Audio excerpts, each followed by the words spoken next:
prevention subject that we are hosting in Bangladesh.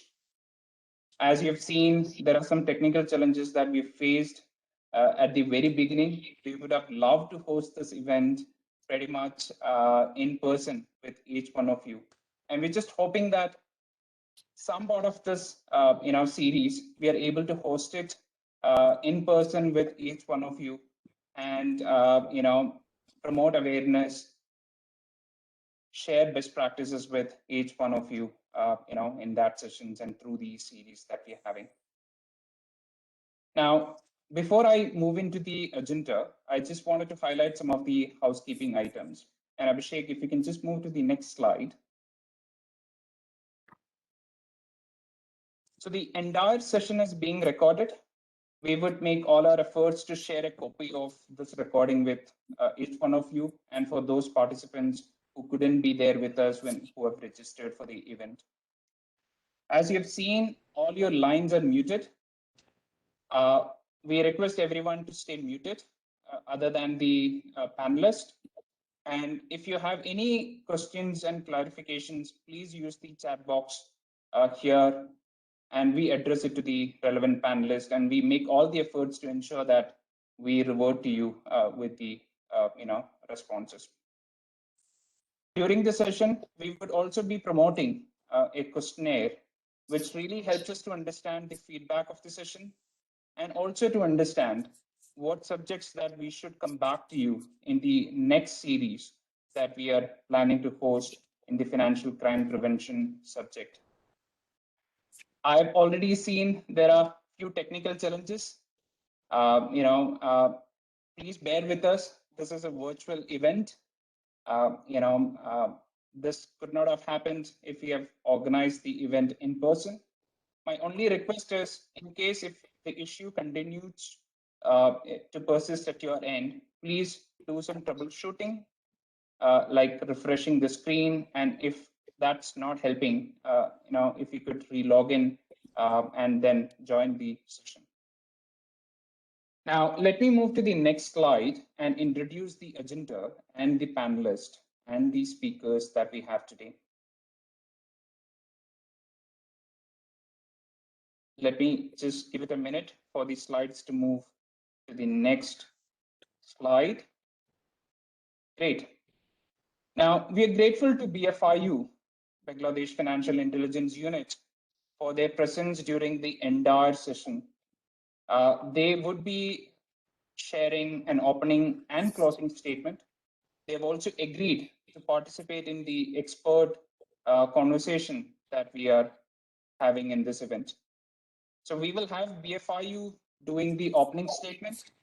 We will have BFIU doing the closing statement when we conclude the event. We will have a panel conversation for 60 minutes. I call this as the expert talk session, wherein we have stakeholders from multiple lines. We have BFIU agreed to participate in the panel conversation, where they give their individual opinion about regulator expectations and regulator lens behind KYC, screening, and reporting. We have Refinitiv participating in the session, where we look to hear from Refinitiv, spoke about the compliance program, screening challenges, the entire program structure, and the risk-based approach, etc.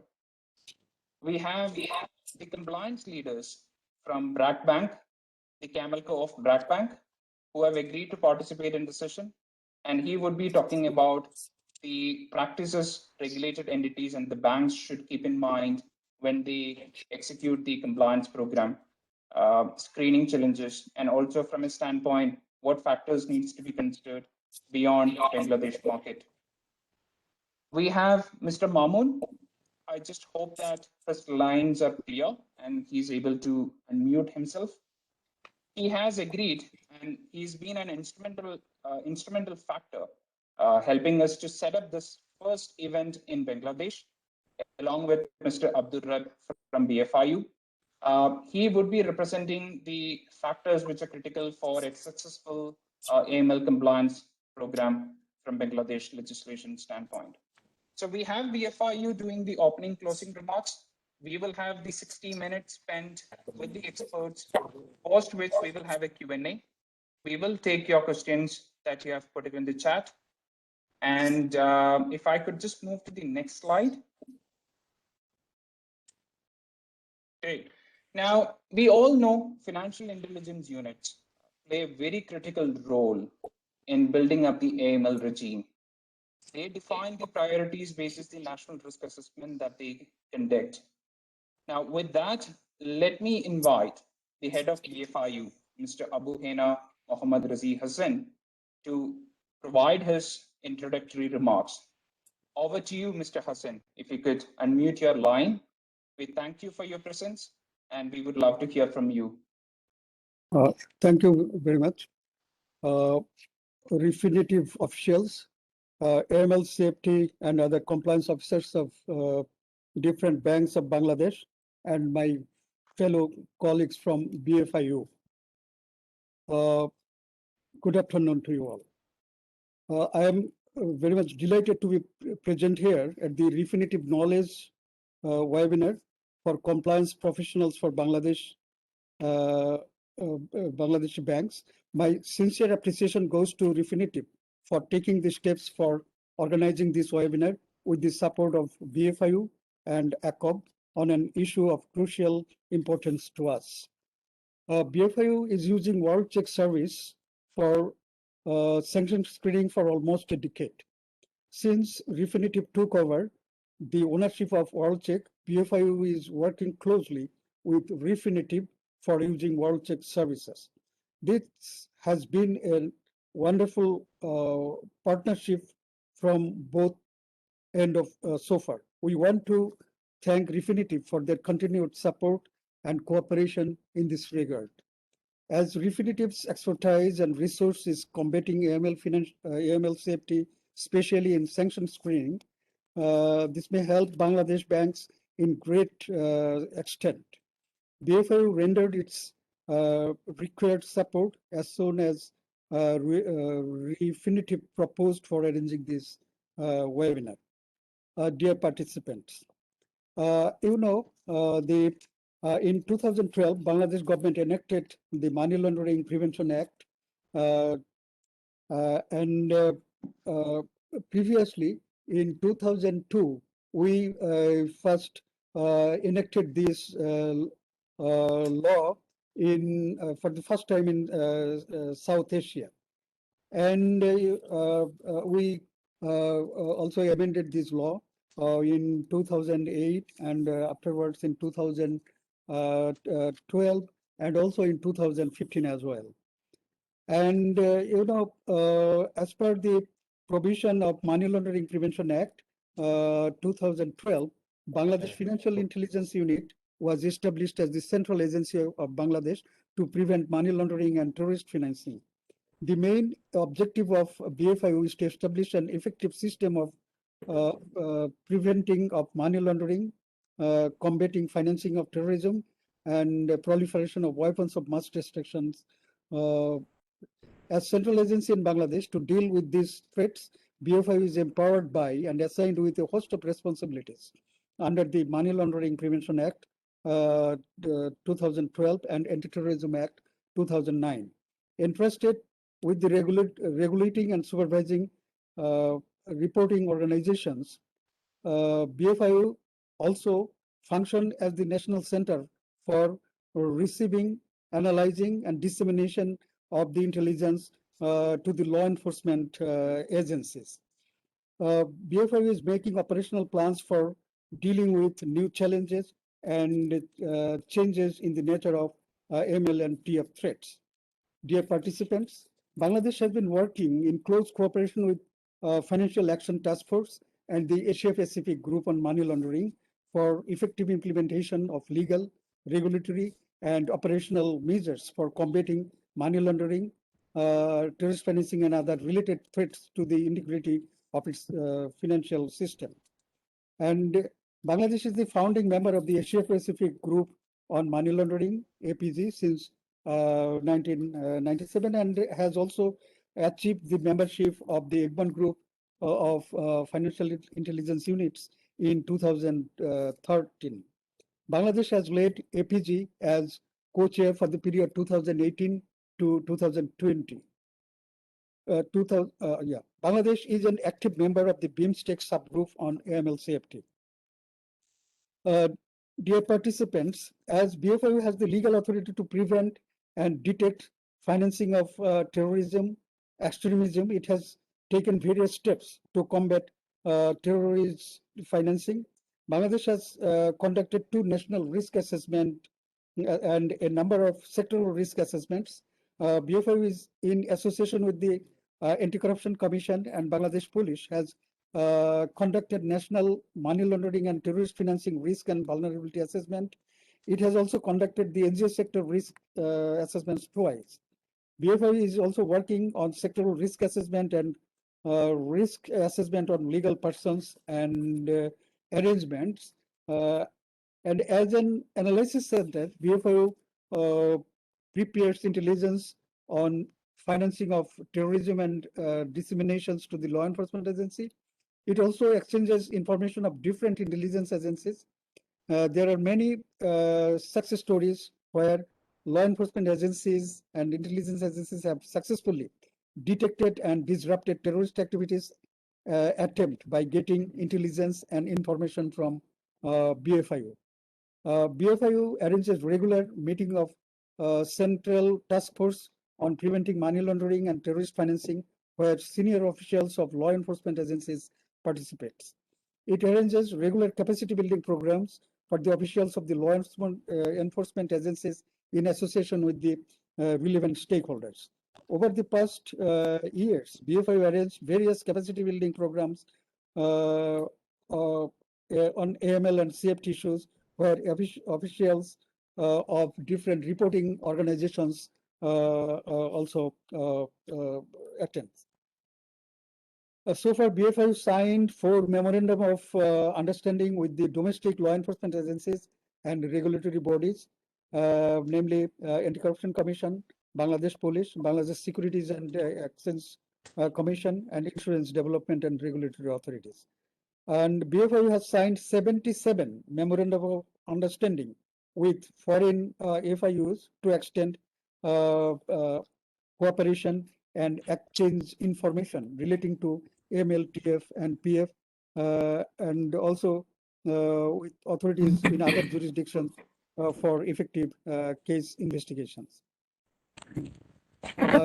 Dear participants, since its inception, BFIU is continuously guiding scheduled banks and other reporting agencies of Bangladesh to combat AML and TF by issuing guidelines, circulars, and arranging conferences, seminars, and trainings. AML safety professionals working in banks are also putting their sincere efforts to strengthen the AML safety environment of their respective banks. But as money launderers are using latest technologies and sophisticated techniques, banks should remain more vigilant and active to detect and fight against money launderers. As money launderers and terrorists are often found with international connections while conducting customer due diligence and transaction analysis, a proper screening mechanism is very useful, raising flags against the listed individuals, entities, and thus fortifying the combat against ML and TF. Banks should consider the issue with priority to ensure stronger AML safety environment. And I would like to ensure that there will be every support from BFIU to Refinitiv in arranging such capacity building programs in future in Bangladesh. We think that the relationship will definitely help us to grow more and enhance efficiency with respect to combat money laundering, anti-money laundering, and combating financing of terrorism. We are fully committed to render our all-out guidelines and support to the reporting entities. We are looking forward to work together in building a stronger AML CFT environment here in future also.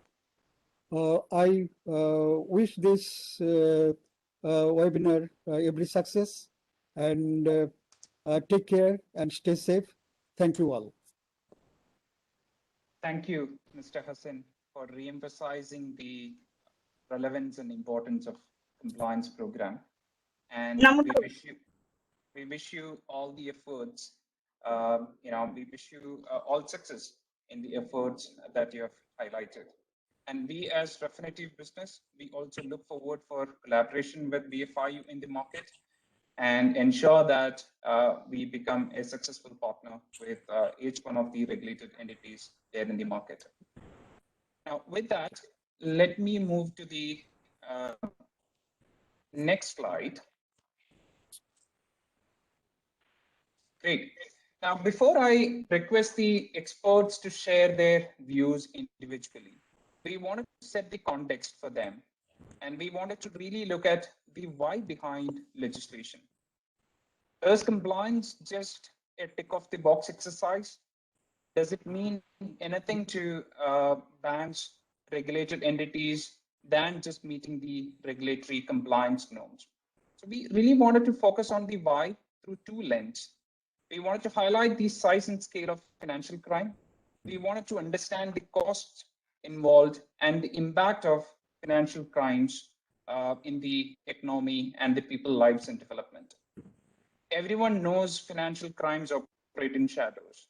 These are multifaceted activities. Thereby, you cannot really predict the absolute value of the financial crime scale. However, there are some estimates that we have, especially the estimate put out by United Nations Office of Drugs and Controls.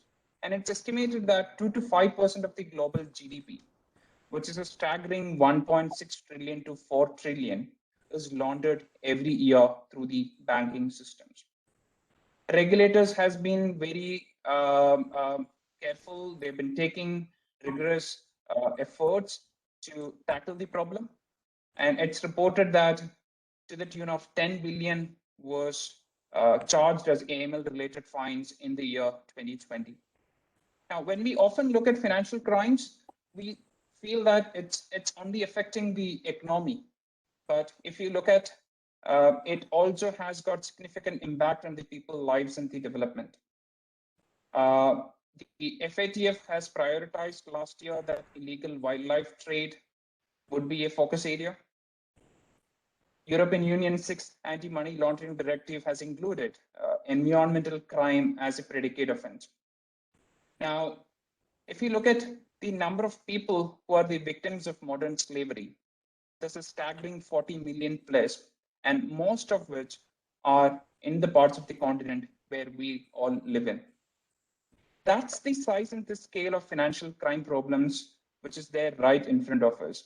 There are some estimates for Bangladesh market, which is published by the Global Financial Integrity.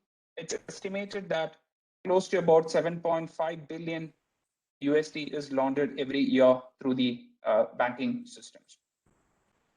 Now, if you look at the cost involved at the banks and regulated entities in the fight against financial crime, back in 2018, Refinitiv have done an extensive survey to understand the holistic nature of all financial crimes, be it fraud, money laundering, cybercrime, corruptions, etc., and have understood that organizations spend up to 3.1% of their annual turnover in the fight against financial crime, which is a staggering amount of 1.4 trillion globally. And this survey was conducted across 19 countries with the senior level executives across the continent. It's not just the amount what they spend in the fight against financial crime. What we've also seen is that reported they would lose about 3.5% of their annual turnover as financial crime related loss in their books of business, which is a staggering 1.5 trillion USD. Now, we have some numbers for APAC region, which we represent. It's estimated that the entire APAC region spends about 6 billion USD in the fight against financial crimes. Now, I wanted to highlight one key thing which is the impact of financial crime. As we have seen, it's not just the economy, it affects the people's lives and the development. And I really wanted to point your attention towards the cost of doing business when regimes have, when markets have weak AML regimes. We have seen back in 2017, across Caribbean markets, they've lost the correspondent banking license because of having weak AML regimes. FATF also recommends through its recommendation 19 that there has to be enhanced due diligence when there is a transaction with a higher risk jurisdiction.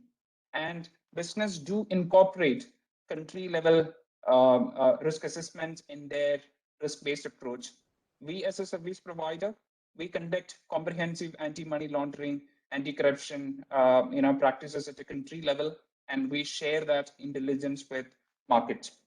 So that's the scale, that's the cost involved, and that's the impact of financial crimes. Now, I wanted to highlight, take your attention to some of the guidance documents that we have right in front of us, which talks about demonstrating effectiveness in the AML compliance program. I'm taking your attention towards the Wolfsburg statement, which talks about the key factors. And some of those factors is what we're really going to focus today in our individual session today. There is also, if you look at the last month's settlement with OFAC and Pioneer, OFAC have re-emphasized the OFAC compliance framework. And if you look at both the guidance documents, it's very clear that every regulated entity, banks, should have their management commitment. They should adopt risk-based approach, etc., when they are executing the compliance programs. Refinitiv has been in the market for 20 years in the space of customer and third-party business line. We have WorldCheck, which is the market-leading screening data solution. We also support banks, corporates with enhanced diligence. Now, data plays the key role in our partnership with all the business across the globe. We also undertake collaborations with multiple agencies across the globe. In 2018, in the World Economic Forum, we have announced a global coalition to fight against financial crime with Europol, and that agency today have got 20 distinguished members, including Interpol, Europol, etc.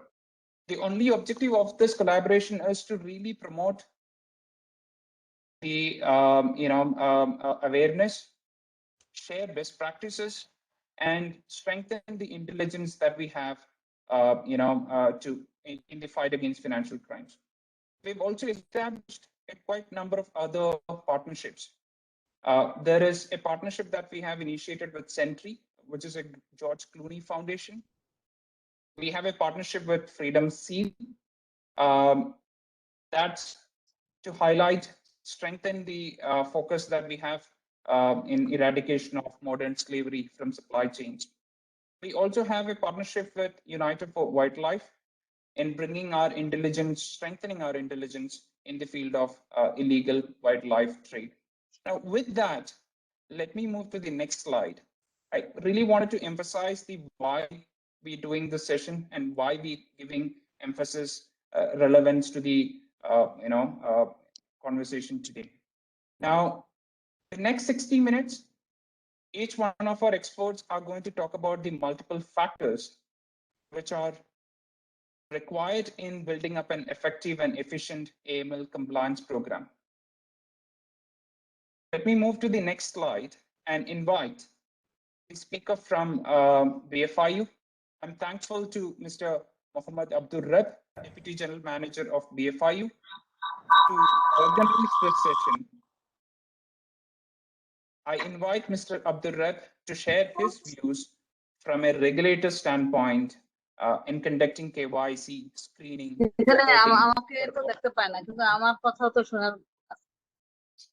If all others could go on mute, please. Thank you. Thank you, Renju. Can you hear me? Yes, thank you. Clear and loud? Yes, it is. Okay, thank you.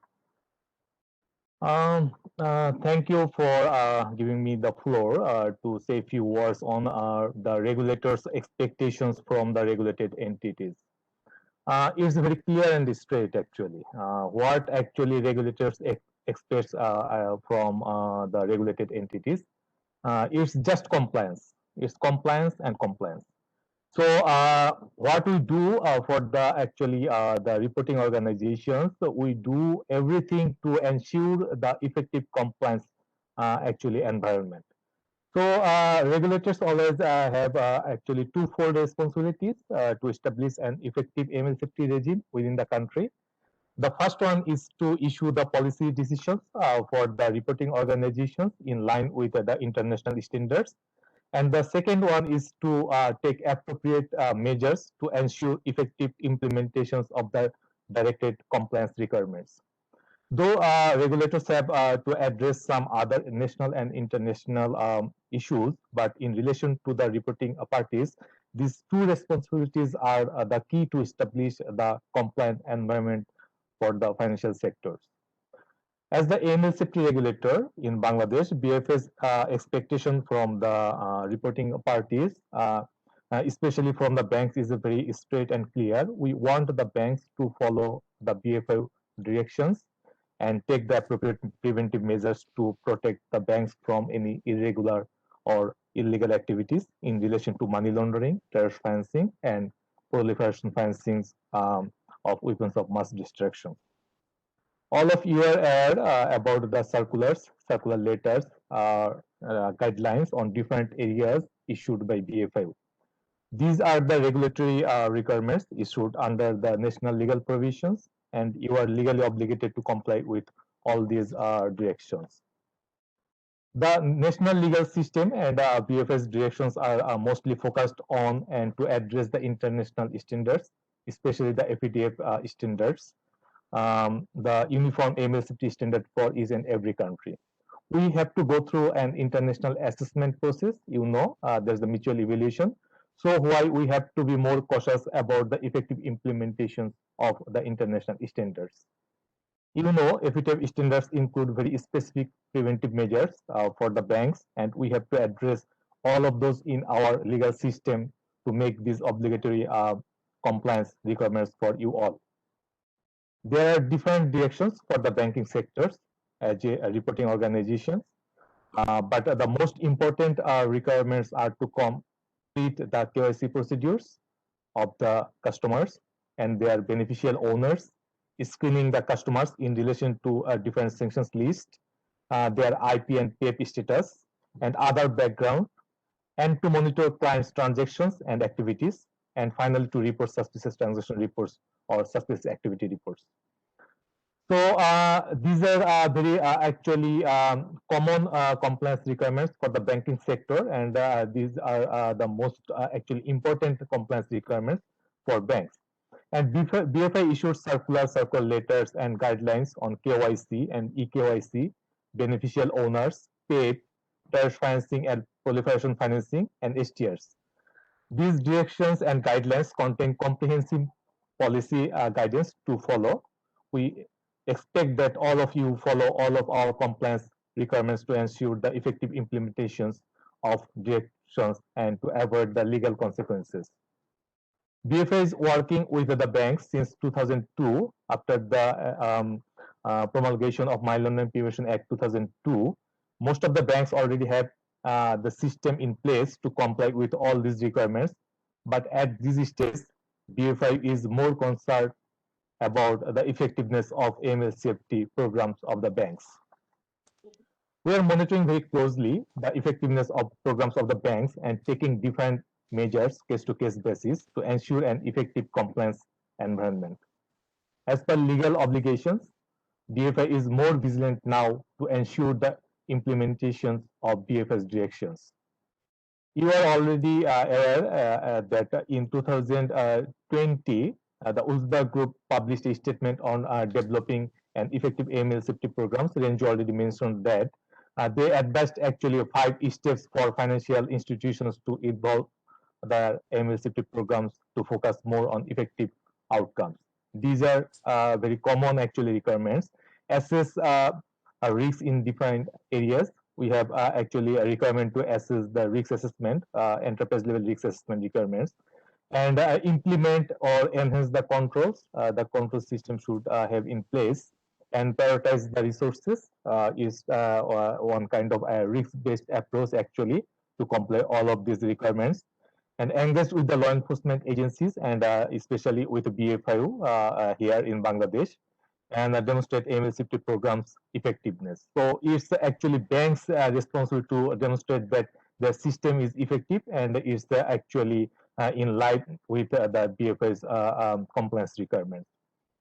These steps actually could be the best ways for banks to ensure an effective compliance environment. Just you need to take appropriate steps to assess your system and address the identified gaps. You have to demonstrate the effectiveness of your system everywhere, actually, especially to the regulators. We have already actually issued some directions, circulars, and circular letters, guidelines for banks to address all of these steps, and the different actually instructions for them. And if banks are willing to comply with all these directions with an effective program, then it will be more fruitful and effective. We have simplified our KYC requirements in our last circular. It's now easier to follow, and eKYC is another tool to make it further easier. Banks are now in the process of establishing the system for eKYC. We expect that banks will comply with the BFI instructions of KYC instruments. KYC requirements. As part of KYC, banks must ensure the beneficial owner's information and PEP and IP status of the clients. Banks may collect the required information from the different sources and may use any developed tool to ensure the compliance of these requirements. Customers screening is another important requirement for the banks, especially to mitigate the sanctions risk in international transactions and other domestic legal obligations. There are comprehensive descriptions in the BFA circular and guidelines on this particular issue. As per BFA requirement, most of the banks already established an effective system for sanctions screening. Just you have to use the most reliable sources of information for appropriate screening measures, and have to be regular and proactive on this particular issue. Ongoing transaction monitoring is a key factor to generate suspicious transaction report or suspicious activity report. Automated monitoring tools are effective to trace the suspicious transactions to report to BFIU, but considering the country context, human intervention is equally important. Regular monitoring activity is vital to generate any suspicious report properly. Banks should have effective system to generate STRs and SARs properly and to report to BFI accordingly. Most of the banks have the system to identify the suspicious transactions, but it was observed that sometimes compliance officials are reluctant to report to BFIU. Sometimes they do more focus on business than the compliance. Nowadays, bank officials involved in some scams is making the situation more vulnerable. We want you all to comply with the regulatory requirements and to establish an effective system to detect and deter the criminal activity. We also want you all to take appropriate measures to improve the effectiveness of your system. We can assure you that BFI will provide all kinds of support for the better system for an effective AML safety regime in Bangladesh. We know criminals are using the latest technology to perform on their bad intention and to commit the crimes. So we need to take appropriate measures to protect the system from the criminals. Compliance attitude is important for the institutions and for the officials of the institutions. Compliance attitude covers the commitments of the organizations and the officials to follow the compliance requirements with a positive attitude. Compliance attitudes also covers the compliance priority in policy and operation levels. From regulatory perspectives, we always want you to see all are compliant with the regulatory compliance requirements. Thank you all. So this is just actually expectations from the regulators. we want you should follow all of our instructions, and you can go for any kind of actually tools to implement or to actually follow all of these actually compliance requirements and to develop your system. Thank you. Thank you. Thank you, Mr. Abdurrab, for sharing your insights. Sure. Thank you, Mr. Abdurrab, for sharing your insights. It's great to hear from the FIU in terms of how banks should demonstrate effectiveness. And we wish BFIU every success in the efforts that you're undertaking in the market. Now, a small request to all the participants. We have posted a feedback survey in the chat box. If you can take some time during the course of conversation and give us your valuable feedback. We will use that feedback to come back to you and set up more programs. We will also get a clear understanding of what needs to be improved in the next series of conversations. Also, if you have any queries that you want to post to any of the speakers today, please feel free to put it in the chat box. Towards the end of the session in our Q&A, we will take all efforts to address it. And if we are short of time, then we will ensure that the responses are being shared across to you. Now, with that, let me move to the next slide and invite my next speaker. Abhishek, great. Now, I have Ms. Urmi Kula. She has joined from Singapore. She is responsible for the WorldCheck implementation with all the global banks. She has been in the business for quite some time. And we're very privileged to have Ms. Urmi sharing her intelligence insight with us all today. Urmi, over to you. Thanks, Renju. And thank you for having me. And thank you to everybody who has taken the time to attend. So if you can go to the next slide, please. All right, so today I'm really going to be talking about AML CTF screening, including, of course, sanctions screening. And what I'm going to really talk about is firstly, the program design and the why as to why you need to have a really well thought out AML CTF program. I'm going to also talk about the control framework that needs to be thought about right at the beginning. And then we will move on to screening challenges. And again, that's it's a really wide area, right? So I'm going to focus more on the data side rather than on the technology side. Then we'll talk about the 5 pillars of designing an effective screening program.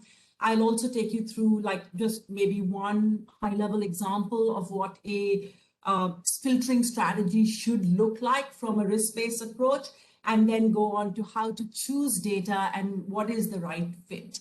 So if you can go to the next slide, please. Right. So when we look at program design at a very high level, right? So obviously one of the drivers is the national regulation and what the regulators expect out of you. So it's not a good to have, it is really a must have, right? So it is mandatory. We need to comply with AML and CTF national level as well as international regulations. The second big factor, of course, is reputational risk. We do know that, being massive fines or being named in the international media can really bring, reputational damage to an organization, as well as, that has impact beyond just, it has impact on share prices, etc. But I would like to go back to, what Renju spoke about really a little earlier. It's about the sheer human cost, right? So as we know, financial crime really does impact the most vulnerable sections of society. So I think that, from the why perspective, when you're looking at the program design, rather than taking a tick box approach, is to really look at this more holistically as to what is the program actually trying to achieve.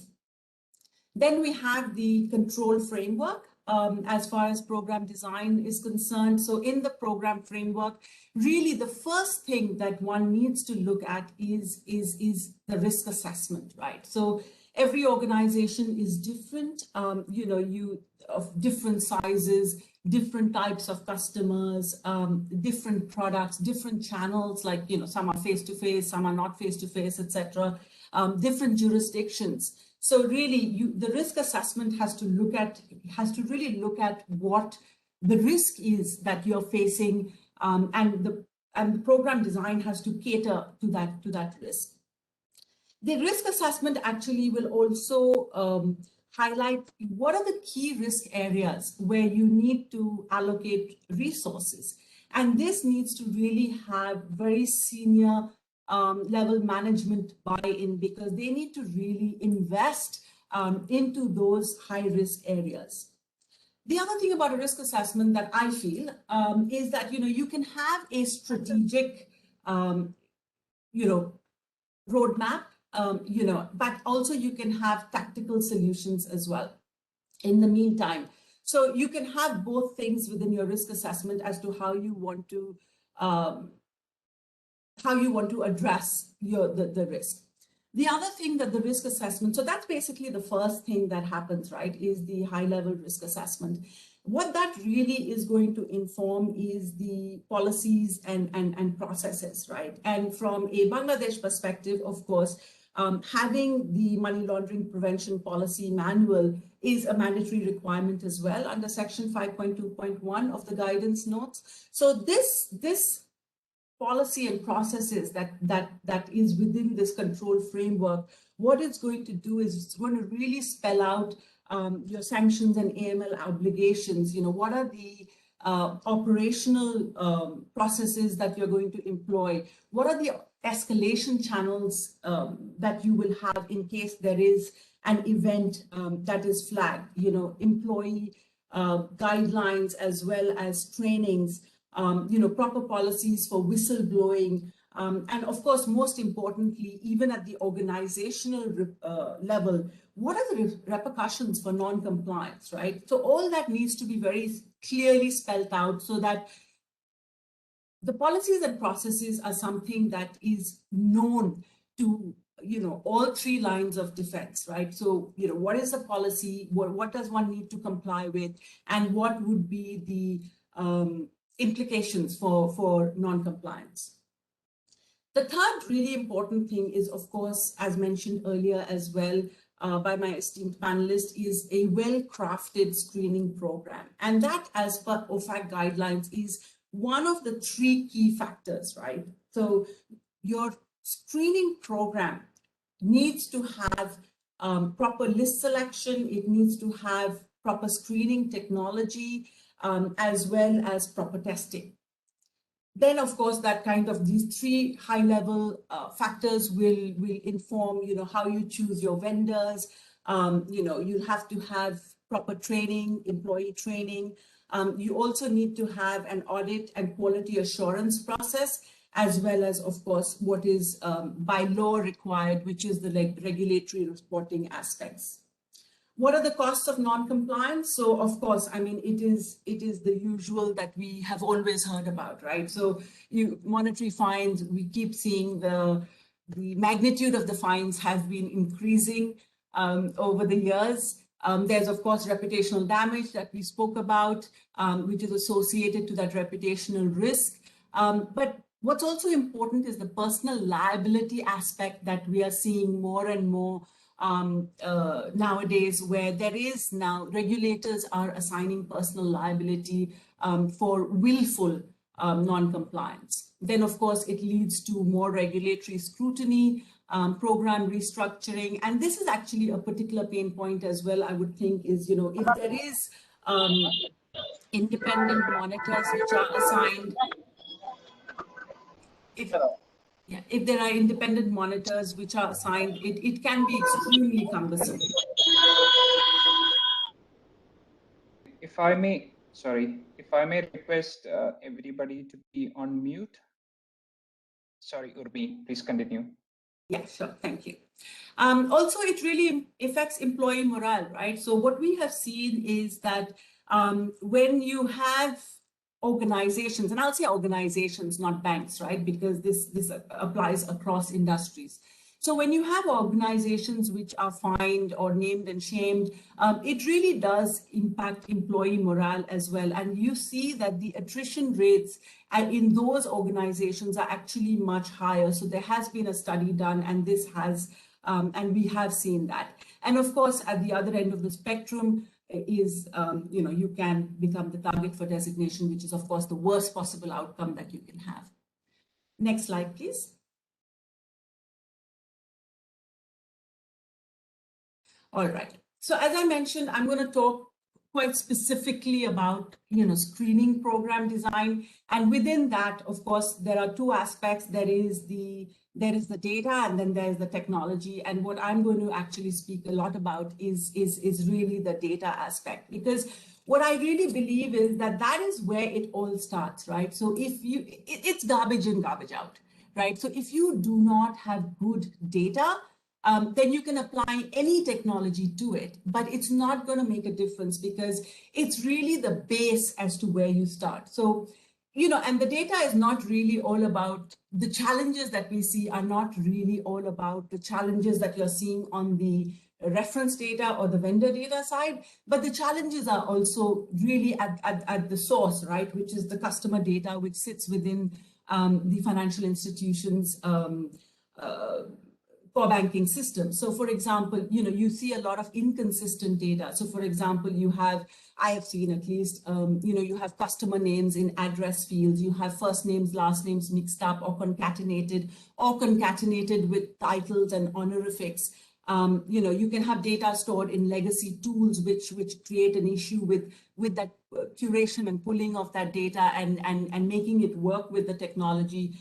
You also see a lot of outdated data, which is sitting in legacy tools, non-standard data. So, for example, your dates of birth are collated in different formats, which is just obviously not conducive to any kind of automated screening. And the other issue is the data relevancy, which again kind of goes hand in hand with that whole legacy tools thing, which is that you have outdated data, and hence even at the customer end, you need to have one is a process to cleanse this data, but secondly, also a process to really ensure that the systems are configured in such a way that, there are certain rules around how you collate data, and making sure that you do this often enough so that data stays relevant. Next slide, please. Okay. Coming down to the reference data, but before going into the reference data, I want to talk about, what is the screening challenge today? It's actually only two, right? So either you have overscreening, which is too many false positives, and most of the financial institutions, in fact, when we did a survey last, 46% of the financial institutions said that false positives were the biggest pain. And then you have underscreening or false negatives, right? And again, false negatives, as we know, can result in massive regulatory fines, reputational risk, etc. So in a nutshell, this is really the two sides of the equation that one needs to really balance when you're looking at any kind of screening program. And the thing is that, what we hear is that about 90% of AML alerts are actually false positives. But about 50% of those alerts can easily be mitigated against if you have proper reference data.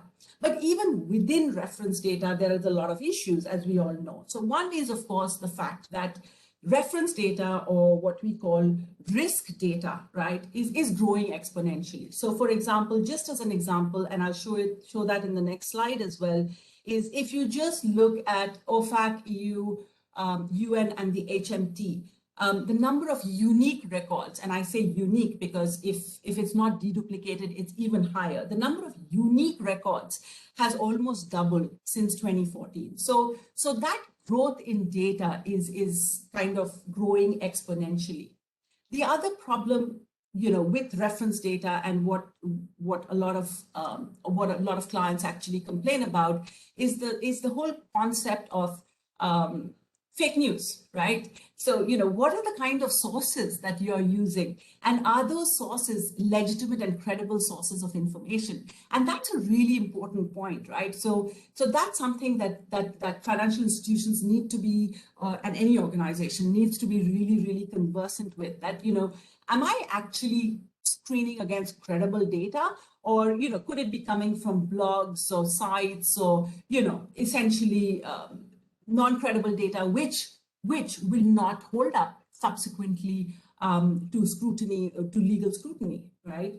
The other issue, of course, is data privacy. And this is what I talk to a lot of my clients about, is that, any reference data, the minute you download that data, you become the data controller. So adherence to data privacy laws, such as GDPR, is not just for the vendor, for example, us. It is very important, even for the client, that their vendor actually is fully compliant with whatever data privacy law that you are subject to. So that becomes another really important consideration. The other is, of course, inconsistent,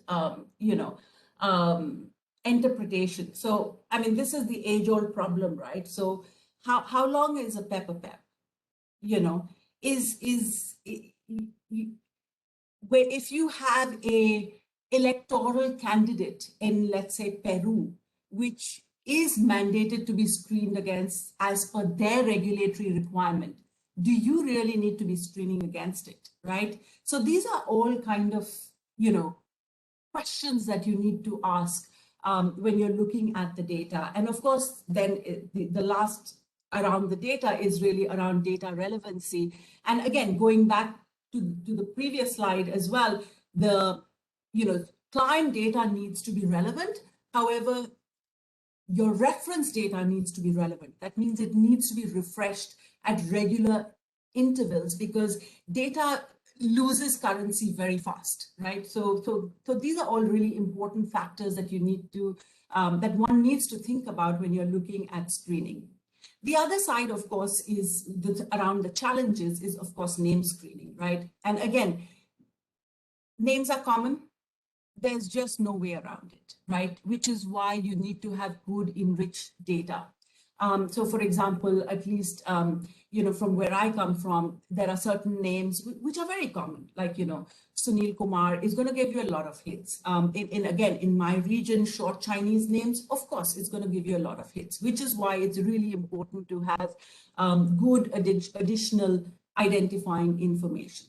Second problem, of course, is name variance, right? So no matter what technology you use, a Jeff, which is JEFF, will never match with a GEOFF. So those have, if that name is an alias, it must be captured in the data set as such, which of course brings us to the whole question around aliases and low quality aliases. So if a regulator has already communicated the fact that something is a low quality alias, then obviously, your data must reflect it as such, because as we know, a low quality alias is more of an exclusion field rather than an inclusion field. So that is again something that the data has to account for. Otherwise, it can create a huge exponential rise in alert volume.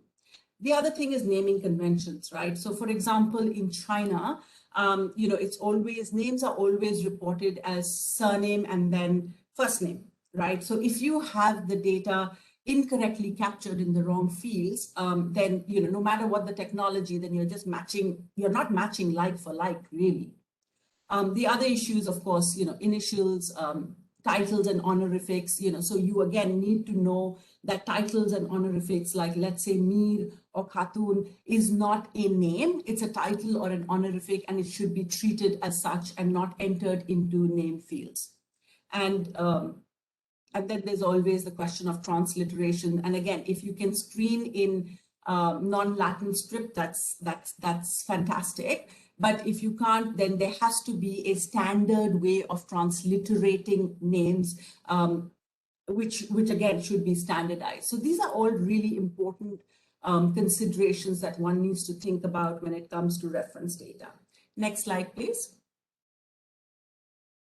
Okay, so this is just what I was talking about on the previous slide. So when I just looked and analyzed, what is the growth of names that have been listed by OFAC, EU, HMT, and the UN, as you can see, from 2014 to now, that's almost doubled, and that is the problem, right? So this data is going to increase exponentially.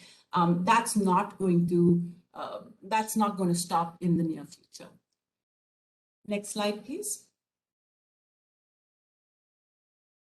All right, so that really brings us to how, so given all these challenges and given this entire backdrop that we are operating in, how do you actually design an effective screening program? So what I put down here, and of course there are other variations to this, but what I really put down here are 5 pillars, right? So first, of course, you have to define the policy. And what is that based on? Obviously, your regulators' expectations, right? And then on top of that, you have your organizational goals and your organizational expectations, which is basically going to inform your risk-based assessment or your risk assessment policy that you're going to have as an organization. Then that policy needs to be translated, right? And the policy will be, and the policy is not going to be a one-size-fits-all. Because there is no one size fits all, right? So that policy is going to be translated, by what different customer types. So, is this a customer who's been with us for many years? Is this a salaried employee? Is it a PEP? Is it, so it's going to depend on the type of customer. It will depend, on the kind of products that the customer uses, as well as by region. Then you will have the different use cases. So the policy will be quite targeted to what are the different use cases that actually the policy will address. So is it payment screening? Is it transaction screening? Is it customer screening? And as mentioned earlier in the session, very important is periodic screening, because risk changes, right? What I am today is not what I'm going to be 5 years from now. So risk does change over a period of time. Then that policy, once you've translated that policy, it needs to be operationalized. And here, I think, is a lot of the work. And if one gets this right between the operationalize and the data mapping, half the battle is won here, right? Because you really have good reference data or relevant data, which you're going to be screening against. So again, you have to look at, what official list do I actually need to screen against? So if you look at it, if you look at all sanctions, regulatory enforcement, and law enforcement lists, there are approximately 950 lists there, out of which about 320 are sanctions lists. Now, within that, that list selection has to be done to see which lists are required for you to screen against, which are relevant to you.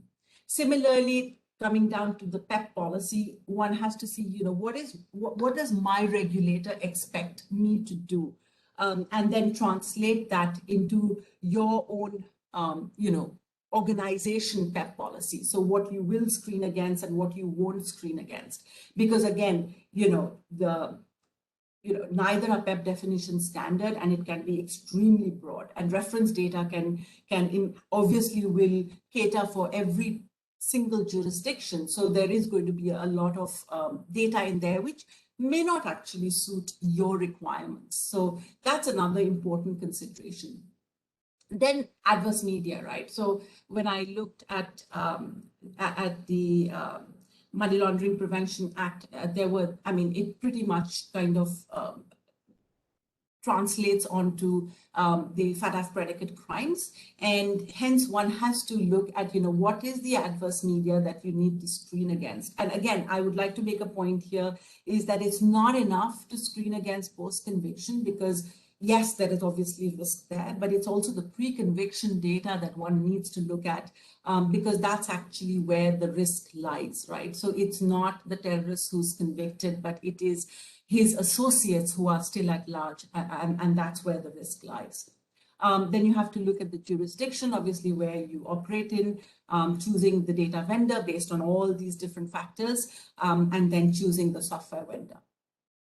Then one needs to kind of look at the data mapping aspect, right? So one of the things that I think is really useful is, because data can, on the client side, as in from the FI side, because data can sit in many different systems, it's always a good idea to consolidate all that data, just to make sure that we don't have siloed data sets which are being screened.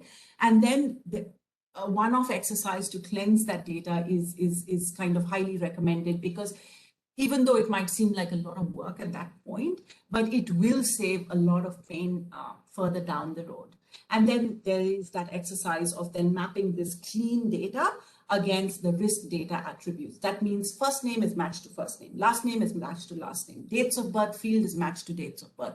So, the data is mapped into the relevant fields, because very often what I see is that sometimes even at the data mapping part, things have gone wrong, which is actually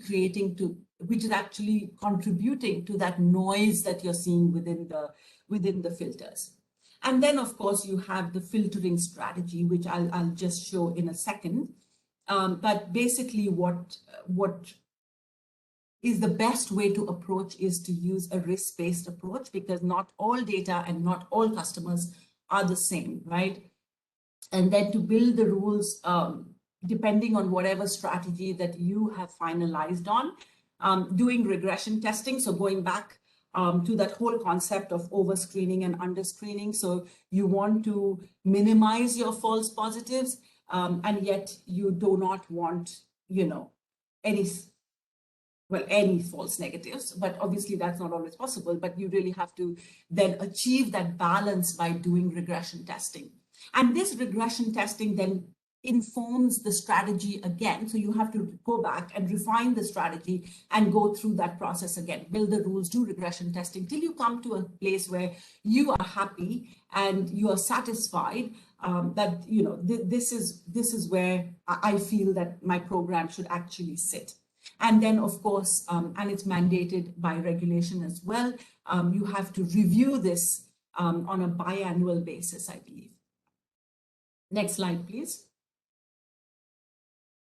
Okay, so this is really one example.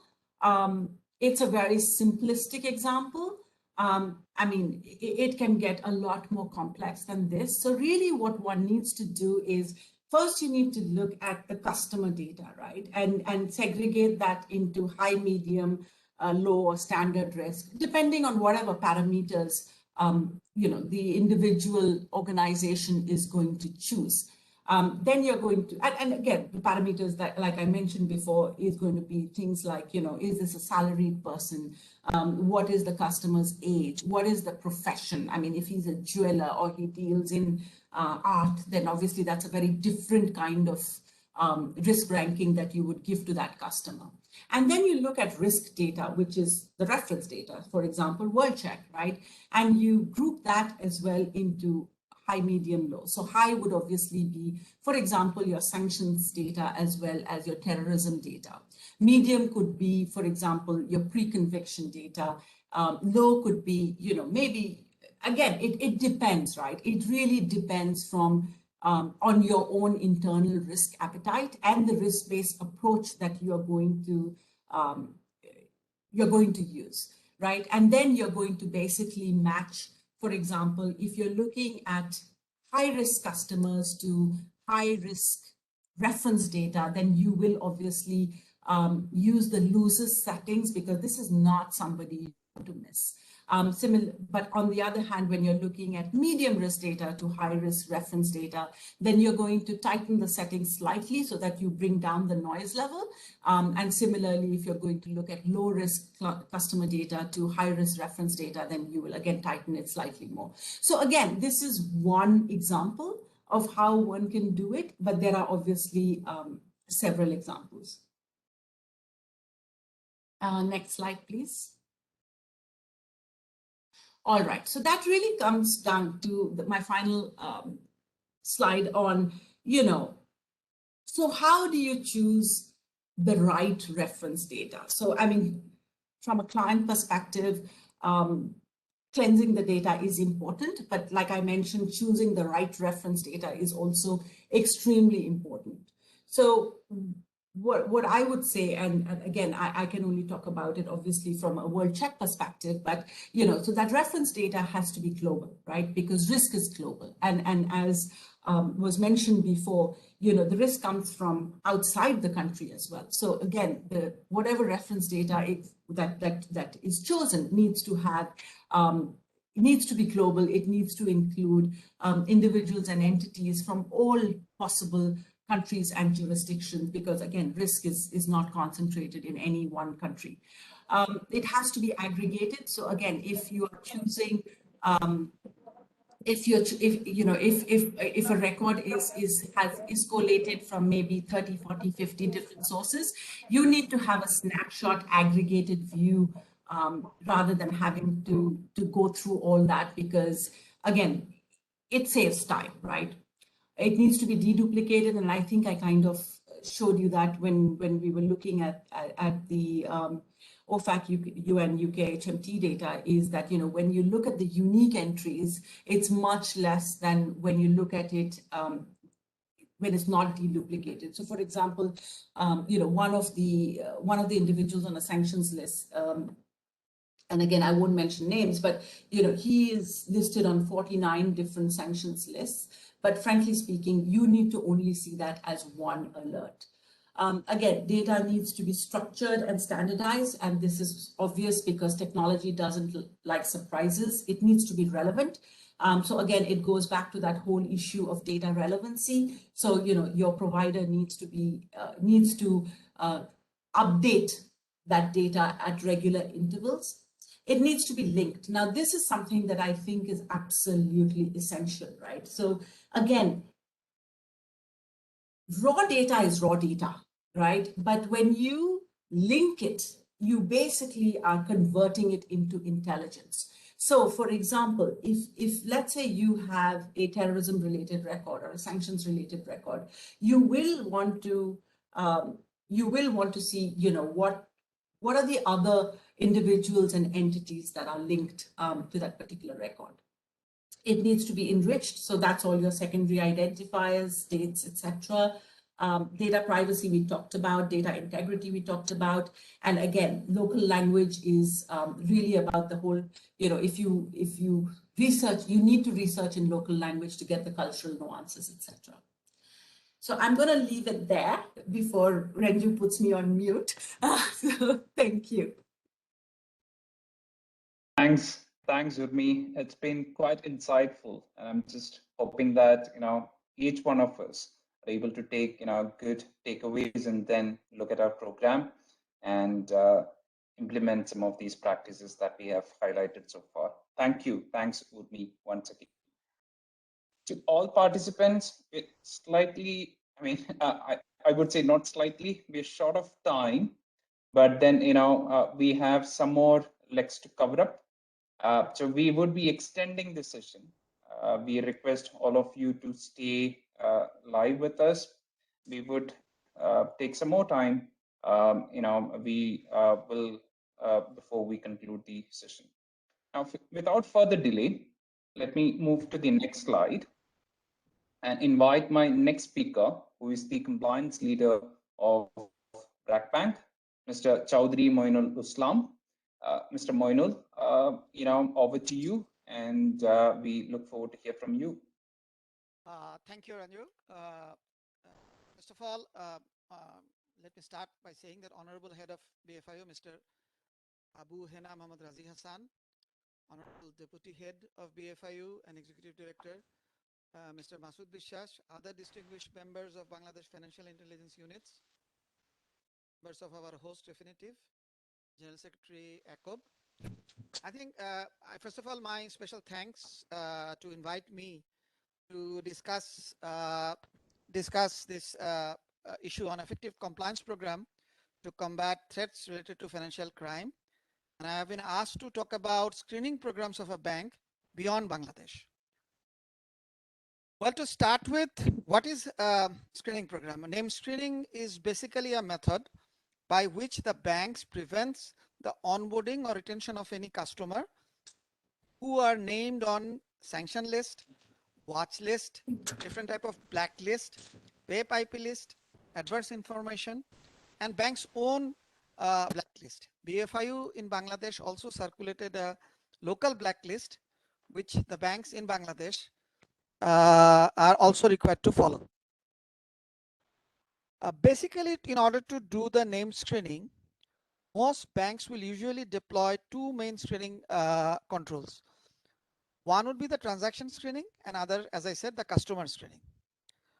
Well, transaction screening is done to identify transactions involving targeted individuals or entities. And customer screening, as I said, covers customer onboarding and periodic reviews. BFIU, Bangladesh Financial Intelligence Unit, through its trade-based money laundering and also other circulars like BFIU Circular 26, clearly highlighted the requirement, the screening requirements the banks are required to follow, both in terms of transaction screening as well as customer level screening. But beyond the local jurisdictions, the bank now has business across their own country. And for coverage of that, they need to have screening that covers such as global sanction list, global regulatory and law enforcement list, adverse media, sanction securities, vessel information, politically exposed persons, their close associate and family members, state-owned entities, state invested enterprises, ultimate beneficial owners, and so on. All names collected as part of customer due diligence, that is customers and related parties, must be screened at onboarding or on a periodic basis against this list. All monetary transactions, such as trade transaction, cross-border remittance, and related data are to be individually screened against these lists. Periodic customer rescreening on an ongoing basis involves extracting names from static data systems and screening on a periodic basis. As I said, because of banks' business beyond its jurisdiction, it has to take into consideration different global regulations. And of all these screenings, sanction regime is one of the key things that banks must need to take into consideration. Sanction screening regime includes European US sanctions, United Nations sanctions, which the banks require to follow. And primarily because of its operation spanning across various countries, the currencies at which they conduct, like for instance, if you do a transaction in US dollar, you must be very, very careful about US sanction regime. We all know how banks were heftily penalized because of violation of US sanctions, although those were not US banks. Banks' nature of business outside its own geography, reputational damage, fines and imprisonment, about which I have talked about. You see, in order for a bank to have a overseas footprint, usually the banks have to have correspondent bank relationship. And for the correspondent banking relationship, one of the key things that needs to be considered is the Ulsberg questionnaire. And the Ulsberg group correspondent banking due diligence questionnaire requires all correspondent banks to have risk-based process for screening customers for adverse media, negative news covered under their question 61. Methods used to screen adverse media, methods screen for PEP and IPs, policies, procedures, and process to review and escalate potential matches from screening customers and connected parties, periodic CDD and trigger reviews, maintain and report metrics on trigger event and CDD reviews. All these questionnaires have to be answered, and when you open, let's say you want to open an account with Citibank NA in New York, a correspondent bank relationship. So you need to show them that you have these mechanisms in place before they will allow you to have a correspondent account overseas. So given that your scope of screening names, your scope of having effective screening programs goes way beyond your own jurisdiction. Another thing that I can highlight here is beyond this kind of sanction, PEP, adverse media screening, there are other things that you need to consider when you have correspondent banking relationship or overseas business. For example, the FATCA requirement. Under the FATCA regulation, overseas banks are required to identify US persons, both individual and entity, who are opening and maintaining account with them and have reporting requirements to IRS. And if you do not, as a foreign finance institution, not comply with this requirement, you will be excluded from the US market, and you also have a 30% amount of withholding payment that will be deducted as a tax penalty. So you see, a foreign national coming to you, whether that person is an US person or not, that is something as screening you need to do. So again, the overseas regulations impacts your screening program very much. Now, although my previous speakers talked in detail about screening program, usually as a best practice standard for an effective compliance screening program, bank should screen database each time a relevant regulator, let's say UN, EU, OFAC, etc., introduces, updates, or renews the inclusion of targets, legislation, or regulations. Also, when targets are removed from list, establish a process that screens all financial flows, incoming, outgoing funds, financial instruments, economic resources. Establish a process to ensure the effectiveness of automated screening tools, data quality, which my previous speaker talked about, the automated screening settings, and frequency of screening. From a risk standpoint, consideration should be given to the following for an effective screening program: the sophistication and configurability of the matching software, better data quality when it comes to integrating different kinds of applicable sanction list, availability of screening rules to optimize alert creation, suppression, ability to transform data from list in different languages, ad hoc, one-off, or manual screening functionality, workflow configurability. From a functional standpoint, consideration should be given to the following for an effective sanction screening or a name screening: the volume of data to be screened, a support for multiple local installation or a single centralized installation, the existence of or support for data integrity process, the ability of the application to integrate itself effectively within a bank's technology and infrastructure.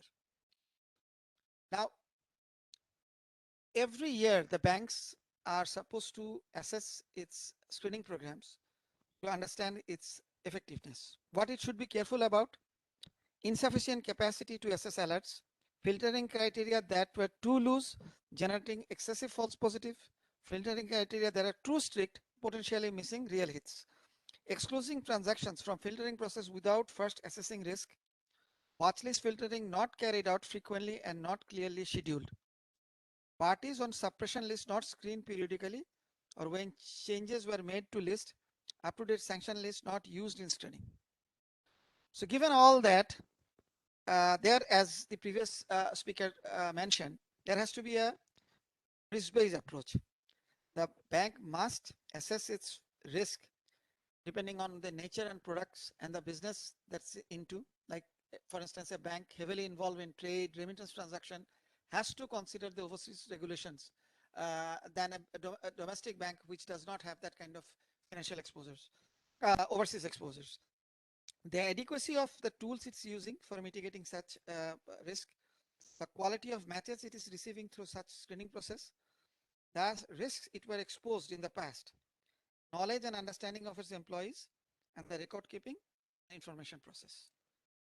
So giving all that, my point, which I would try to make, is that even if a bank operates in a local jurisdiction and may not have a physical presence outside the country, because of its business, its nature of transaction, and its connectivity with overseas correspondents, it has to have a very effective screening program taking into consideration of the global rules and regulation. Otherwise, it may get exposed to severe kind of risk. So stating that, I conclude here. Thank you very much. Thank you. Thank you, Mr. Moinul. Speaking about the screening practices and highlighting the factors which needs to be considered from an international standpoint. We're very mindful of time.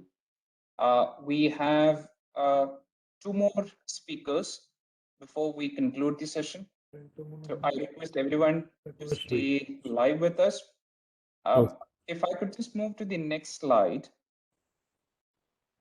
I have Mr. Abdullah Mamun, who is the General Secretary of ACOB and the compliance leader of Dutch Bangla Bank. We're very grateful to ACOB for setting up this whole program. We've already started some conversations with ACOB to understand really the feedback of what needs to be the next series of conversation that we should have for the audience in the market. Thank you, Mr. Mamun, and over to you, and we look forward to hear from you. Hi, good afternoon, and thank you very much, John and Refinitiv for arranging this session. And at the outset, I'd like to thank the head of BFIU, the deputy head of BFIU, GM of BFIU, DGM of BFIU, and all officials, and obviously my dear colleagues of the other banks, because we have seen that for the last 2 years during the pandemic, we have been trying to continue our learning spree and learning curve through arranging this sort of webinars with various companies and within ourselves as well. So hopefully this is a challenging time, and with Javier, I'd like to inform you that you are aware that one of our deputy Camelco of Citibank has died on 31st of July. We express our condolence for him and for his family. So, but still we need to proceed. So that is why we're here. So from the angle of Bangladesh perspective, I'm not only talking about the sanction screening or the onboarding screening part. So as a whole, what our regulation actually expect us to design a local compliance program. So I'll try to focus that one. John, if you please proceed on the slide. Sure. So I have tried actually to make 12 quadrants for our overall compliance program in Bangladesh, which is particularly focusing on the AML and CFT issues. So John, on the next slide. So I've tried to focus in 3 phases. The next slide. Yeah. So on the governance structure, so if we want to make a plan on annual basis or for a sort of instant basis, so first of all, what we want to do, we needs to have a compliance structure, a governance structure. So we need to have a mild laundering terrorist financing department, and Deputy Camelco and Camelco should be there with adequate experience, which has been clearly spelled out by the central bank. And the Central Compliance Committee should be there to taking a representative for the key departments. And this Central Compliance Committee should have first line of defense and second line of defense, but not the third line of defense or i.e. the internal audit. So we need to define the roles of the different defense lines. And for the branches, we need to have branch MLCOs.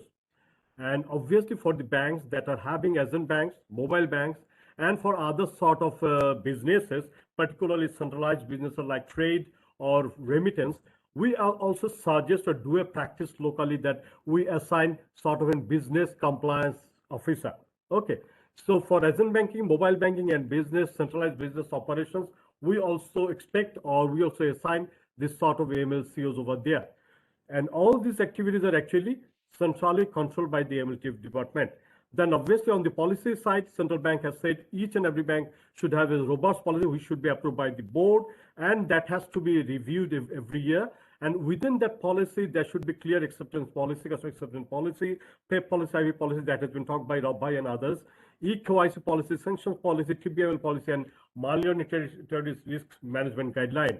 On the sanctions policy, I have given one point to that sometimes we missed out. Like, yes, we follow the sanctions regulations during onboarding and for trade transactions or remittance, but sometimes we missed that our cards that are being used in other sanctioned countries might be also vulnerable, or our customers are living in other sanctioned jurisdictions using our internet banking. So that is one of the points that we should look into. Then what we do in most of the banks or the good banks, what they do, each of the activities needs to be spelled out or broken into procedures, and they should be very easy to follow standard operating procedures and flowcharts. And to tell you honestly, we are the compliance manager that we need to spoon feed the business line or the first line of defense. So that is why the flowchart should be pretty much clear and very in a granular mode, so that they can follow it on day-to-day basis, even if someone changes his desk, like a desk instruction book. So onboarding and channels, that has to be clearly defined. What are the documents to be taken? What are the uniform accounting forms to be followed? Central Bank has been quite generous in guiding us in designing our forms, but obviously the recent accounting form has some sort of confusion among us, and we also need some guidance from the BFI on that one. Because on that one, like for agent banking, mobile banking, eKYC, we are having some sort of a disconnect on that one. So we, ECHO, will be working with Central Bank to resolve that part. The NID verification is automatized now on days, but sometimes we fail in branches to keep the verification result with our account opening form. Sanctions Screening, that has been talked about all, but the issue that we need to be taken care of is like the automation part. Still, some of the banks are not fully automated. That we need to be taken care of. Dedupe checking and uniform customer identification code needs to be ensured so that we do not do a duplication of KYC, and we can monitor all the accounts of a particular customer throughout the bank. And obviously, Mainu talked about the FATCA. So these are the issues that we need to be taken into our consideration during preparing the procedures. And obviously, the technological software and the database and the resourcing of the human resource has to be ensured during execution of this procedure. Then if we come to the transaction monitoring part, there are two parts that we have seen. One is real-time, one is the post. On the real-time issues, we have a very unique prescription from the regulator that is sometimes in other jurisdictions not available. We call it transaction profile. We are habituated of taking monthly transaction profile of a customer so that we can judge our customer over the counter to see whether he is trying to violate his transaction profile. That is not an offense, but that is a trigger to regulate. And obviously for the working customers, for the remittance, for the trade payment, for the vessel tracking, we need to do it on the real-time basis. So far, we should do our level best. For the post, some of the banks are still doing on in-house software or semi-automated, like we are taking threshold-based reports, and then we are doing the sort of a monitoring. But obviously, it is better to go for an automated transaction software, which are normally prepared by the vendors or global companies. And some of the global banks are also using their decentralized areas to look into the initial alerts. However, so now banks are looking into the automated softwares, but in designing those issues, you need to keep into consideration of the local scenarios and the local challenges, including in all channels and thresholds. And obviously, sometimes we need to do the ad hoc and special monitoring. John, please proceed. Next slide. Yes, on periodical review, Urmi also highlighted upon that part. In Bangladesh, we need to do annual high risk review on annual basis, and for the low risk account for every 5 years interval. But obviously, it is not precluded to not to do any periodical review, but because trigger event can compel you to do a review at any point of time. And obviously, Moinul has also covered the corresponding review part. So it has been becoming very, very much stringent for all the banks, even not only for the correspondent banks, but for the exchange houses like Western Union, PayPal. They are also giving very hard time nowadays to do the review because they are doing the transactions on or there throughout the world, and they are being penalized heavily. So that is why they need to ensure that the local bank in Bangladesh are actually trying to address those local and global standards. So on that part, we are very much need to work on those areas, especially on the Uzbek questionnaire. And any bank can do this sort of thematic or special review, like they can consider this sort of PAPE or IP or whatever for their particular review or for some sort of an recent trend like MLM companies or e-commerce issues that are cropping up. On the regulatory responsibility on ad hoc basis, the regulator gives searching and requests for the information. We need to cope up with the time and challenge and take information from all the branches within the shortest possible time. And also there are a number of vouchers that need to be given. So we need to be pretty much quick and responsive to the regulator, because if we miss the deadline, penalty can be imposed. On the CTR, you know that in Bangladesh, 10 lakh stock and above needs to be reported on the following month within 21st of the month and through the GoAML. And obviously, the branches needs to review those CTR transactions to look into whether there are unusual suspicious transactions. And obviously, there are SAR and STS that are reported, needs to be reported on time and at any point of given time. and branches need to do the quarterly meeting, and we need to do a sort of a half-yearly self-assessment by the branch and also by the auditors of the bank, and that reports needs to be reconciled by the MLTF department, put into the Mancom and to the CEO, and with the directives that needs to be sent to the central bank within 2 months. And obviously for the agent banking, mobile banking, an annual report needs to be done. That has to be reviewed by the MLTV department and to be reported to the senior management if there are any concerns. And on the training part, you know that obviously central bank has given very clear indication on induction training and refresher training. So Bangladesh Financial Institutions has done a tremendous job throughout these last 20 years in conducting training at the root level, and resources from global banks are also been part of this training. So that needs to be carried forward, and that is the spirit that the ACOB is also taking this training curriculum continued during this time as well. On need-based approach, like as I said, the training needs to also now look into the anti-bribery and corruption and national integrity strategy issues. Like in Bangladesh, John, you know that we are still not having a sort of a very robust anti-bribery and corruption policy and procedures. But obviously, during the last chemical conference, our BFIU has taken a recommendation that the concerned department, either BFIU or someone will be issuing a guideline on that one. We're waiting for that one because we are facing a significant problem during answering the questions of the Uzbek questionnaire. But obviously, the National Integrity Study has given some guideline on that one. But we need to have a very robust guideline because the global banks are actually wanting this sort of an granularity. Chemical conference, BAMELCO conference are also very important that are being happened throughout the banks.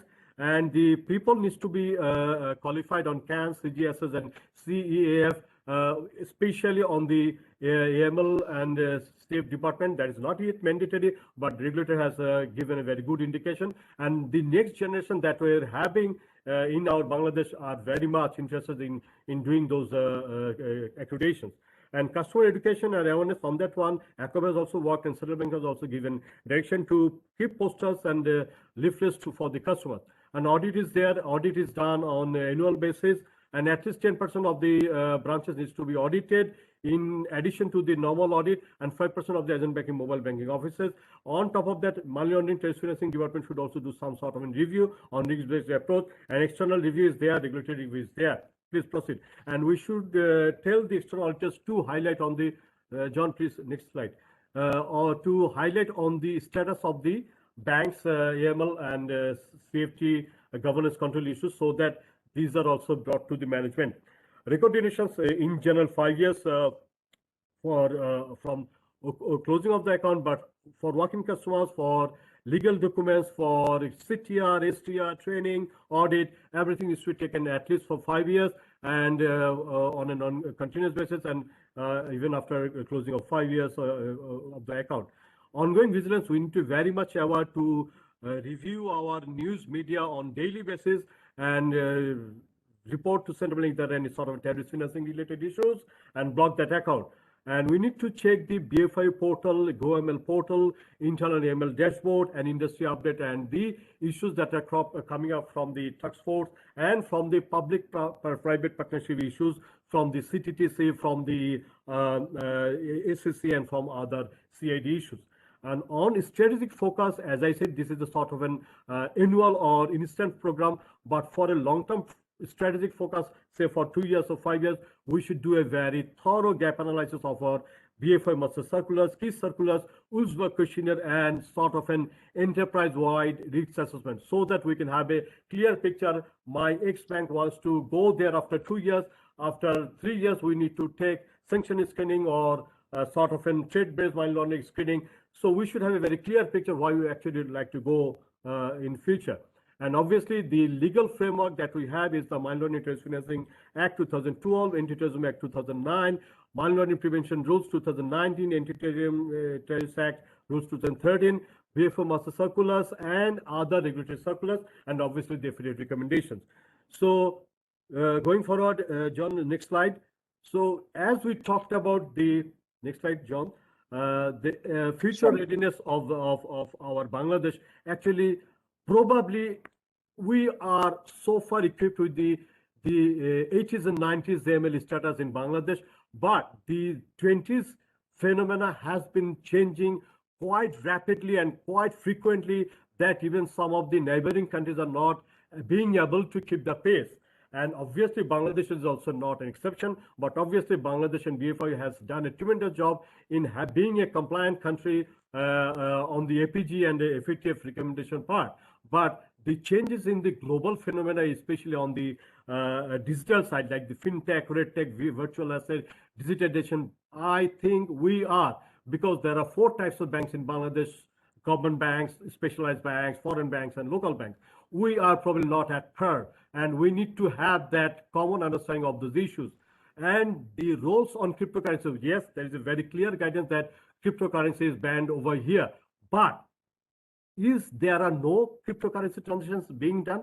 Yes, there are being done, but those are being done maybe in a dark web or in an illegal way, or they are taking advantage of doing some other sort of transaction, doing transaction in bKash or wallet or any other wallet, taking the sort of a trading advantage.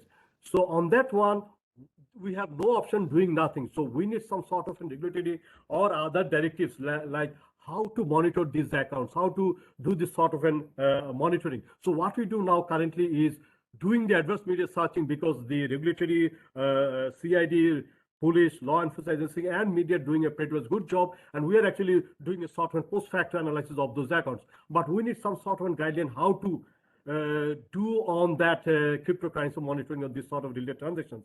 Similarly, the aggressive development of e-commerce, particularly during this pandemic, and various dimensions of MLM companies, freelance business that are working in Bangladesh.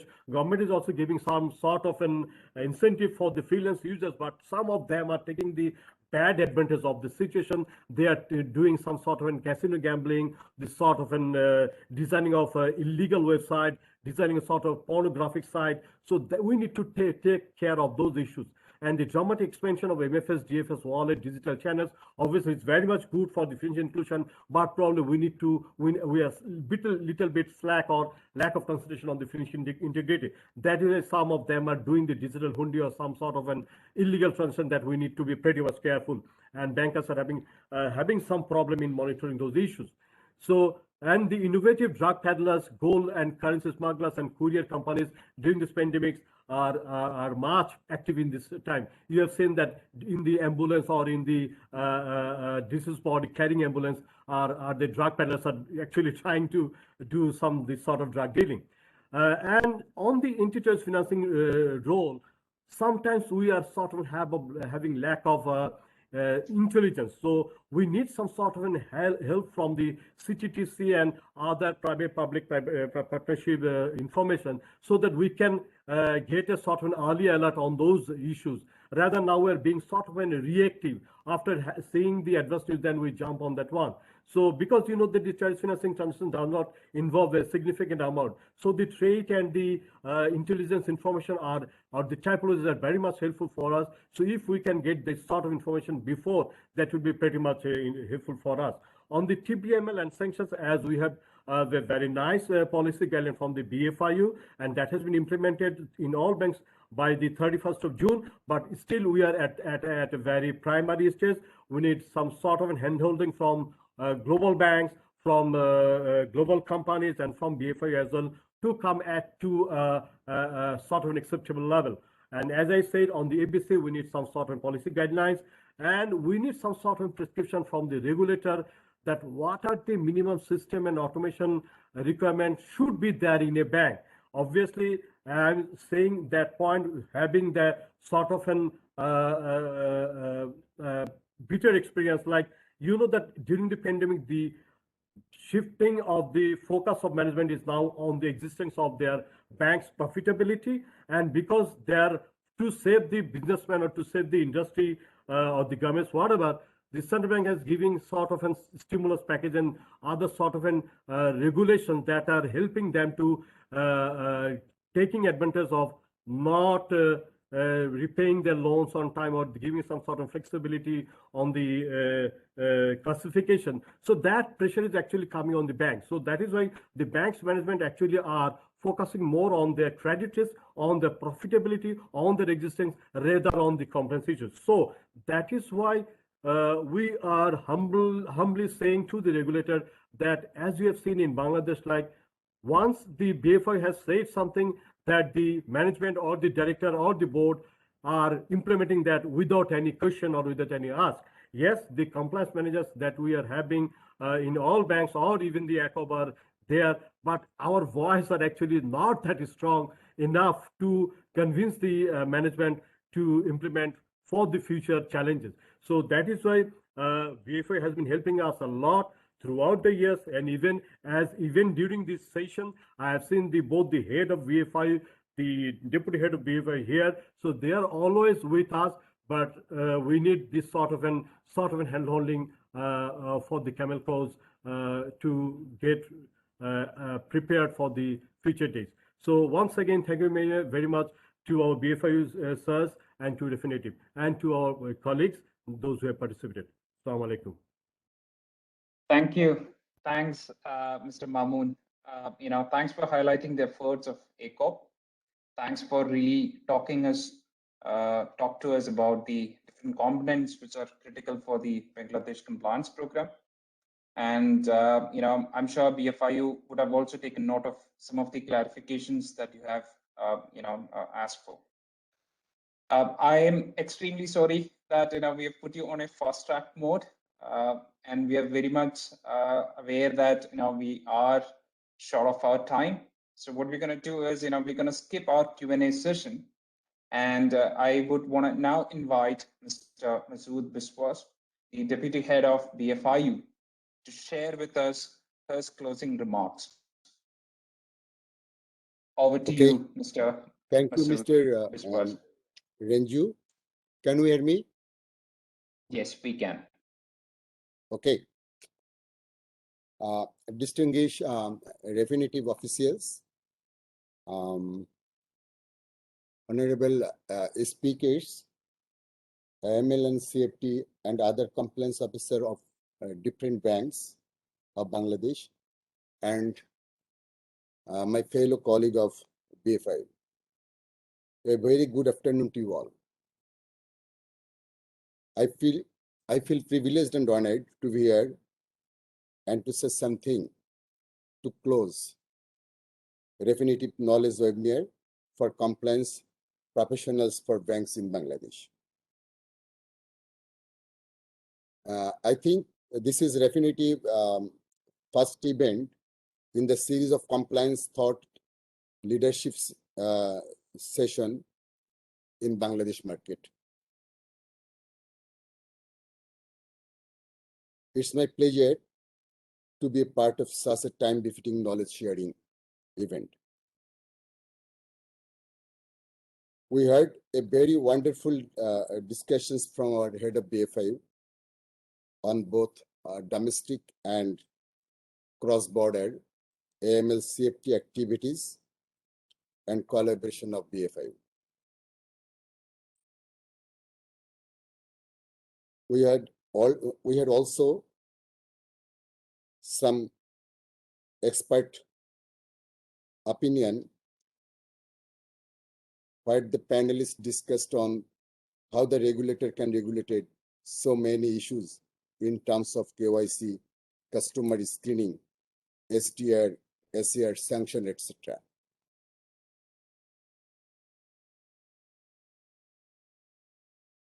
The speakers beautifully discussed the whole issue. There are so many things came out of the knowledge sharing sessions which you need to know. But I guess so many participants who are here are connected for the first time like me, and I believe they learned many things from this session. I believe this learning will be immensely benefited them, and they can use the gained knowledge in the next level assignment. I personally enlightened through the discussion of experts. I visit Refinitiv web page, and my understanding is like that. Refinitiv product, the World Check Risk Intelligence Database, delivers accurate and reliable informations and the tools to help meet due diligence obligations, including meeting your requirements under KYC screening and anti-money laundering. Refinitiv is one of the world's largest providers of financial markets data and infrastructure. And Refinitiv provide information, insights, and technology that enable customers to execute critical investing, trading, and risk decisions with confidence.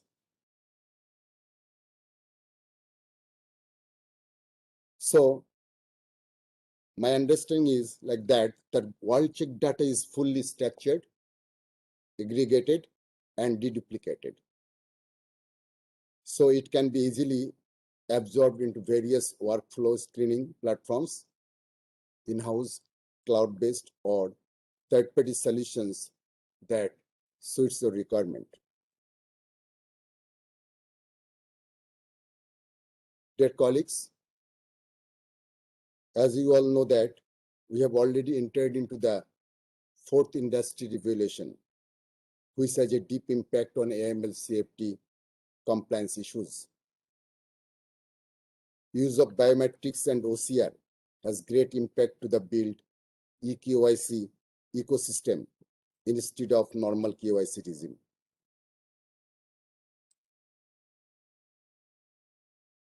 Mr. Abdullah Mamun says in her speech, artificial intelligence like blockchain, machine learning, and use of big data and Internet of Things indeed have transformed the transactions monitoring and record keeping regime. Use of such fintech and regulatory technology is not only making compliance ecosystem easy, but also it has tremendously reduced institutional and industry compliance cost in the long run. The use of such technology tremendously benefiting financial institutions in handling AML/CFT risks and vulnerabilities.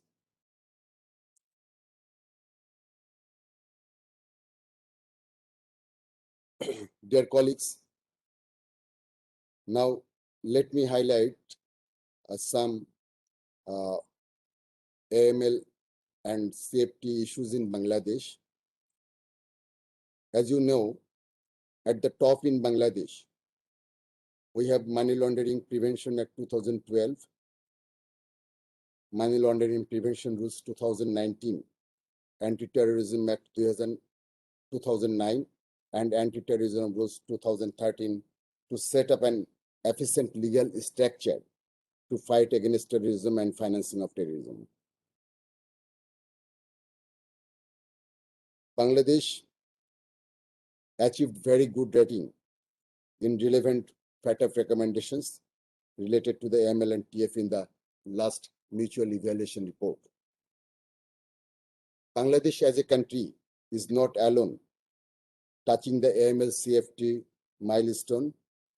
Rather, we are assisting our neighboring countries like Bhutan, Nepal, Sri Lanka, Maldives to strengthen their AML/CFT regime.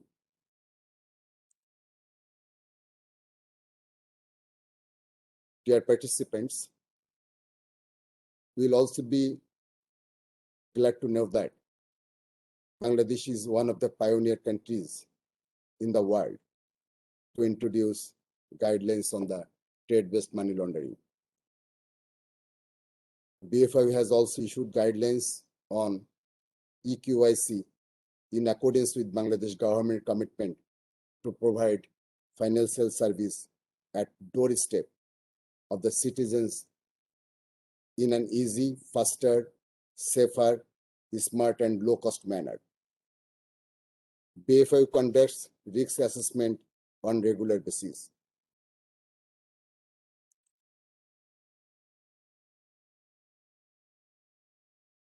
Since today's webinar is ending here, I look forward to seeing you again in future when we shall meet to discuss issues to strengthen our AML CFT regime.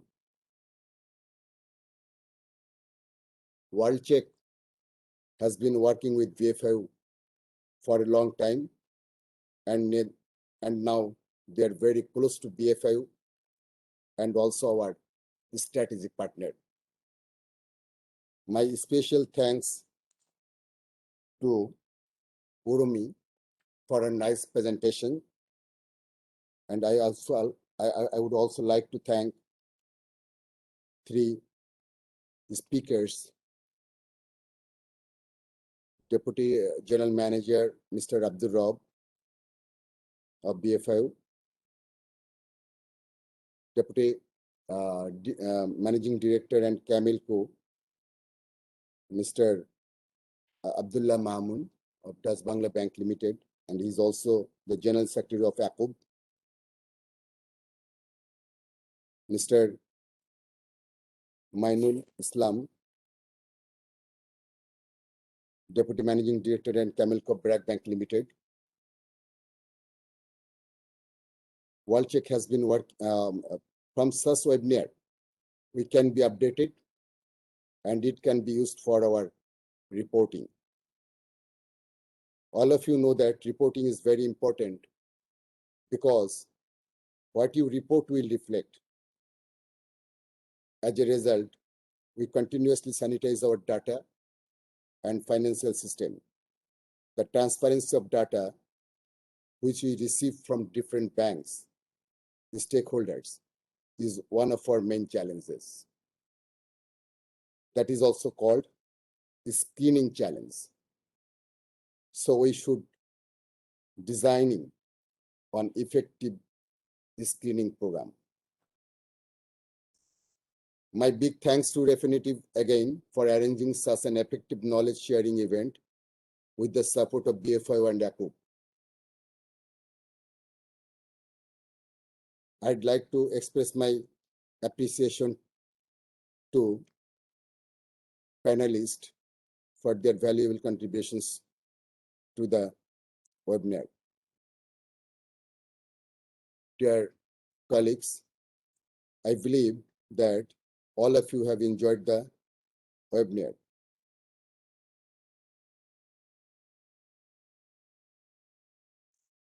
Finally, I dream a COVID-free world soon, where we can be able to attend physical discussion and participants have scope for in-person interaction and conversations to flow naturally. Thank you all. Thank you. Thank you. Renju. Thank you. Thank you. Thank you, sir, for your kind words. It has given us enormous energy now to work with all the stakeholders and decide on the next session very shortly. We've already received some feedback from multiple stakeholders on what needs to be prioritized. My only request to everyone, to each one of you, is that we have put a questionnaire survey in the chat box. Please ensure that you give us the feedback about the session, how it went, and what we need to improve, and what subject you need to hear from all of us in the next series very shortly. We would be sharing all the materials across to each of you via mail. We would also share the recordings of the sessions with each one of you. Now, we have skipped the Q&A, but we are aware that there are few questions which are raised in the chat box.